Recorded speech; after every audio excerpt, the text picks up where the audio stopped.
Le sperme a une puissance extraordinaire, c'est l'une des choses les plus puissantes si vous savez comment l'utiliser.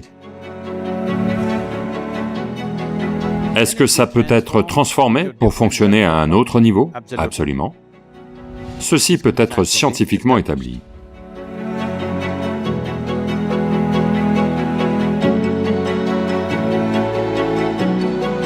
Quelle est l'importance du sperme d'un homme pour son bien-être physique, mental et spirituel? Gaspiller notre sperme peut-il nous nuire spirituellement? Eh bien, vous savez que le sperme est la base de votre existence physique, que vous soyez un homme ou une femme. Vous existez parce que c'est 50% des ingrédients. Oui? Eh bien, on a de la peau, on a des cellules épithéliales, on a des cheveux, on a beaucoup d'autres aspects du corps, vous savez, le cœur, le foie, les reins, des tas de choses. Toutes ces cellules ont une certaine puissance à leur manière. Mais le sperme a une puissance extraordinaire, il peut créer une toute nouvelle vie. D'accord, de nos jours, vous pouvez prendre une cellule épithéliale et faire des tas de choses dans un laboratoire, et peut-être qu'on peut vous cloner, d'accord? Donc le potentiel est là aussi, mais il n'est pas dans la même dynamique que dans la cellule que vous appelez le sperme. Donc dans la culture yogique, on appelle ça Virya.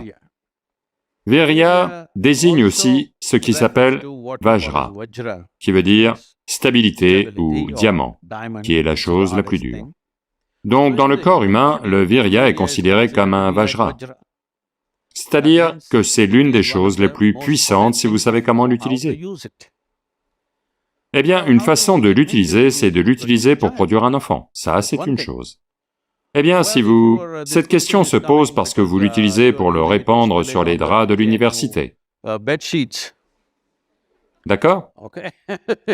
Si c'est comme ça que vous l'utilisez, eh bien, c'est votre compulsion, vous faites ce que vous faites.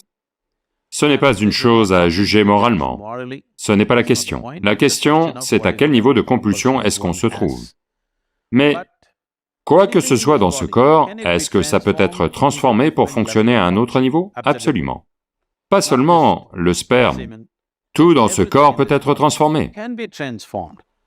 Voyez, supposez que je vous donne tous des ingrédients pour faire une soupe, les mêmes ingrédients pour faire une soupe à chacun d'entre vous.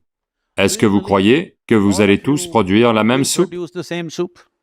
Non. Vous allez produire 500 variétés de soupe, bien que ce soit les mêmes ingrédients. C'est tout ce qui nous est arrivé en ce moment. Nous sommes tous fondamentalement les mêmes ingrédients, mais voyez à quel point nous sommes tous différents. Différentes soupes. Eh bien, si je vous donne des ingrédients pour faire de la soupe, vous pouvez soit faire une super soupe, soit une mauvaise soupe. Ça dépend des compétences que vous avez, n'est-ce pas? Donc ceci vaut pour tout, pas que pour le sperme. Chaque dimension de votre corps et de votre mental, vous pouvez la transformer en quelque chose d'extraordinaire, ou vous pouvez la rendre médiocre, ou vous pouvez en faire un gros problème. Chaque aspect de votre vie. Cela vaut pour cet aspect de la vie aussi. Voyez, les gens en font des traductions littérales, mais si vous voulez produire disons des cellules épithéliales, la quantité d'énergie que le corps dépense pour elles, et si vous voulez produire une cellule que vous appelez le sperme, la quantité d'énergie que le corps dépense est très différente. Cela peut être établi scientifiquement. Donc, quand vous investissez tant d'énergie dans le sperme, clairement ça a un pouvoir si vous savez comment l'explorer.